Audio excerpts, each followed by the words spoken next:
If I could bring on up Jamie. Thank you very much. Thanks, Matt.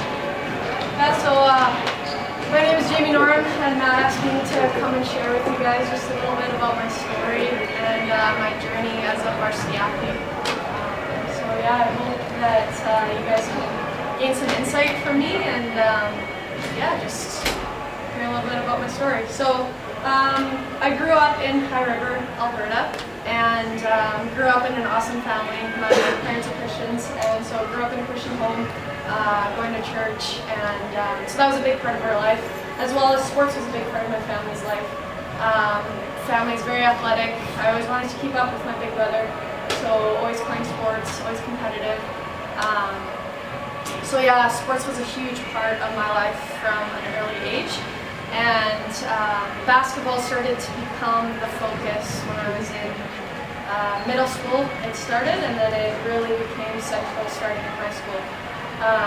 And I would say in high school is when basketball became like that picture and that focus, and God was kind of not really within that picture. Right? He was kind of out here.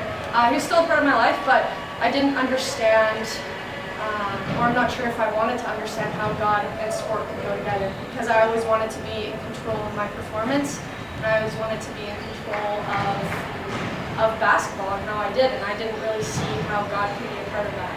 So basketball was everything. And so I got recruited to come to U of A, and I signed in the beginning of my grade 12 year to come here.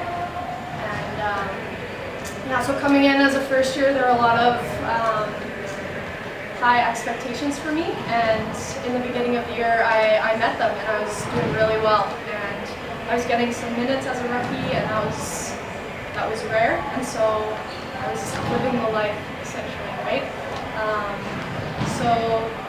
That was the beginning of my first year, and about 8 games in, I tore my ACL in a game against Victoria, and it was a simple play. I just jumped and I landed with my leg straight, and it just went. And I'd never had knee injuries or anything like that before, so I wasn't really sure what had happened, but I knew that it wasn't good. So doctor appointments, MRIs, that kind of stuff happened, and my ACL's fully torn. So I get a surgery date 2 months later, which is amazing. And then the plan was just to rehab and get stronger from that. And in my mind, it was devastating. Obviously, I think that it was hard because throughout high school, and this started in high school and continued in the first bit when I was playing in university, that I gained my worth and my value and acceptance, approval. All that stuff came from basketball. And I think that anytime you depend on something to give you those things, and that thing is unstable and that thing is fragile, and you can lose it like that, it's very, very dangerous. And that's what I experienced, is that basketball was taken away, and then I was kind of left there standing with nothing. And I'm like, where am I supposed to get my worth? Where am I supposed to get approval and acceptance? All these things that are, I think, natural human desires, and they're okay. But after this had happened, I was kind of like, what am I going to do? So it was very, very difficult. So I got my first reconstruction surgery in January of 2011. That was my first one. And I began the rehab, and again in my mind, like, I was like, okay, so many people tear their ACLs, like, I'll be able to come back from this, and I'll be okay, I'll be fine. So it was hard, but I had to take a step away from basketball, and I was still involved with the team, still practicing. I wasn't practicing. I was at the practices, watching that kind of stuff. And then in my first year, I got involved with Athletes in Action here on campus, and that was the first time that I had been introduced to this idea that God and sport can somehow go together, and in more of a way than just me praying before a game and then kind of maybe praying after a game and thinking about it afterwards. But it was in a way that, okay, God can somehow like make a difference while I'm out on the court. That idea had never been introduced to me before. So through AIA, I came to kind of start to understand that, and yeah, that was introduced to me. I didn't fully grasp it, but it was cool kind of hearing that that's a possibility. So anyways, I'm rehabbing for 7 months, and in the summer of 2011 I went to Africa with Athletes in Action on a basketball tour, and we went to Kenya and Rwanda. And while we were in Rwanda, about a week in, I jumped to catch a pass. I was able to do things at this point, like I had my brace, I was cleared to do a lot, and we were just fooling around playing some basketball, and I jumped, and on the jump my knee snapped, and I knew that something obviously had gone terribly wrong, and it actually hurt more the second time that I did it than the first time. So that was, I think that time it was more scary than anything, you know, being injured in Africa, not knowing what the heck I did, not having a doctor to go see right away. It was just frightening to me. So I had about another week in Africa, and then I got back, and again the same kind of process, saw doctors, MRI, that kind of stuff, and results. Actually, I got into surgery because they couldn't tell what I had done through the MRI. So they went and did a scope of my knee just to look at it to see what I had done, and it turns out that I had 40% partially torn my ACL. What they told me was if it was 50% or more, then they would have done a reconstruction surgery. So I was 40%, so they're like, okay, we're going to leave you, strengthen up, and see if you can play. So that was the journey for the next 5 months, was rehabbing, getting stronger, and then in January of 2012, I was, I think, a few weeks away from being cleared to play. I was doing shooting drills with the girls in practice, and I literally did this, and my knee went. I was wearing my brace, and it was done. So I knew right away at that point that it had been fully torn. And so I think that time it was much more devastating in a way, just because I was so close, and just, again, the thoughts of, okay, I'm going to be going through this again. I'm going to be redshirting my second year if I choose to stay. And just all those thoughts come back, right? So, kind of to sum up that part of it, I decided to get another reconstruction, the same knee, and I got that in June of 2012.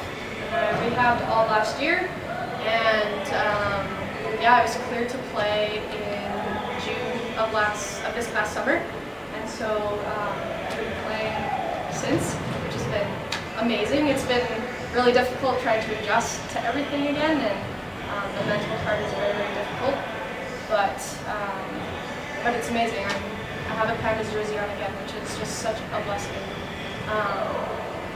Yeah, so just to kind of go back into just that whole journey.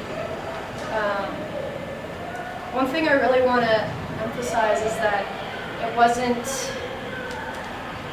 I grew a lot during that time. Like 3 years not having basketball, it allowed me to really step back and kind of figure out what my priorities were in my life, figure out how to walk with God more genuinely, and Athletes in Action was a huge part of that. Just learning what it looked like to have my identity in Christ and not in basketball, and to depend on Christ for my worth and my value as a person rather than basketball, because I didn't have basketball. And so that was, and I learned over those 3 years that placing that stuff in God, that's like something that's the only secure thing in life, really. So having that as something so steady and just that rock, that was amazing to kind of learn and to accept in my life. But at the same time, it wasn't easy. Like, it was a journey. There were days, I'd say more days than not, I wanted to quit. People kind of look at me when I share my story, and they're like, you're crazy for sticking around here for 2.5 years and sitting on the sidelines, not practicing and filling up girls' water bottles and not doing anything. And I'm like, I look at myself and I'm like, I'm crazy for doing it too. Like, what?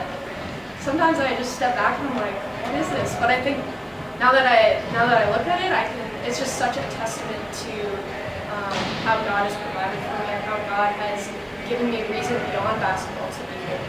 because basketball is something it's not a guarantee, right? Sport's not a guarantee. Nothing is a guarantee.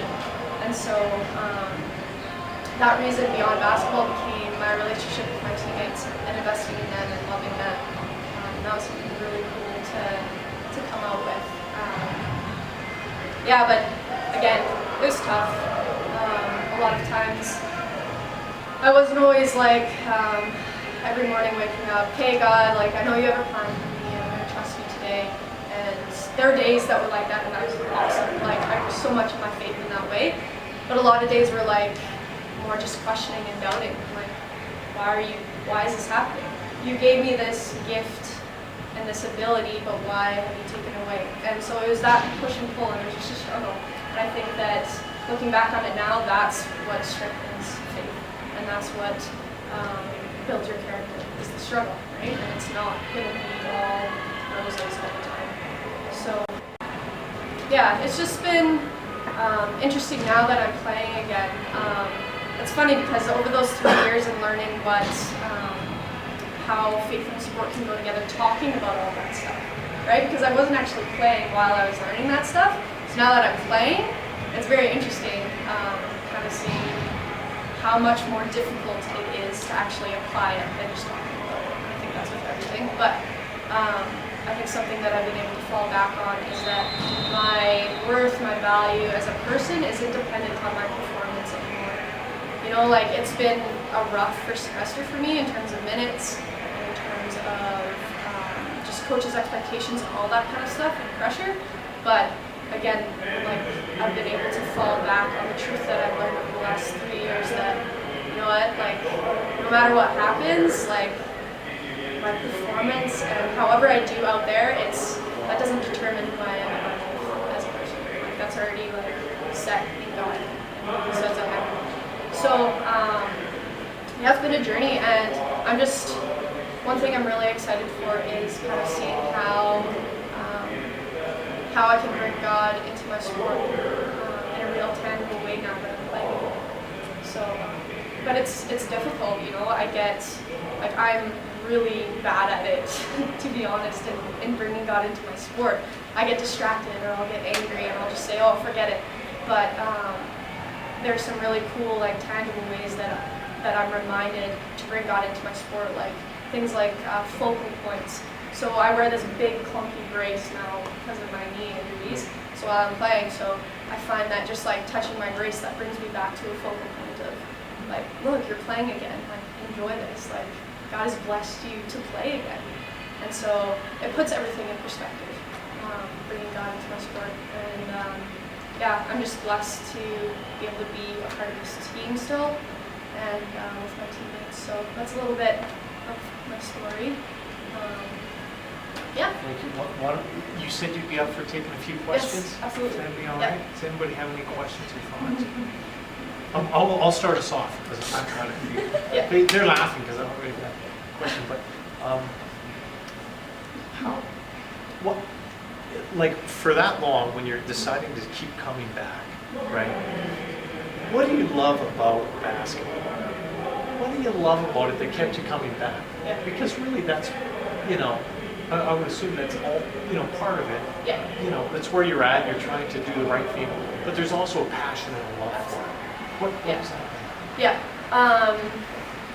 I think first of all, like my teammates were a huge part of me wanting to come back. I love those girls to death, and I would do anything for them. And so they were a huge part, as well as what I found over the summer while I wasn't quite yet cleared to play yet, but I was able to do stuff on my own and I was able to shoot and run around and stuff. And what I found is I love just being able to be creative. I find like basketball just like an art. Like there's something when I'm by myself and I'm in a gym or even back home in High River, we have this like a half a pavement thing in a basketball hoop, and I grew up with my brother playing there. And so just being there or being here on the court by myself, just being able to do things with the ball and I don't know, it's hard to explain, but that part throughout the summer, that made me realize like, yeah, you love the sport. Like you've been blessed with the sport, and yeah, and still even throughout practices, and now that it's a lot more intense playing again, I still find myself again if I'm shooting alone or even moments throughout practice. Like there's just this life that you get from playing something you love. It's hard to explain, but I just say like this life. So. How do you think, we were talking in class recently about John Wooden and his way of defining success. And how, after all of that's happened over the last few years, how in your own words, how would you define success? Yeah. Because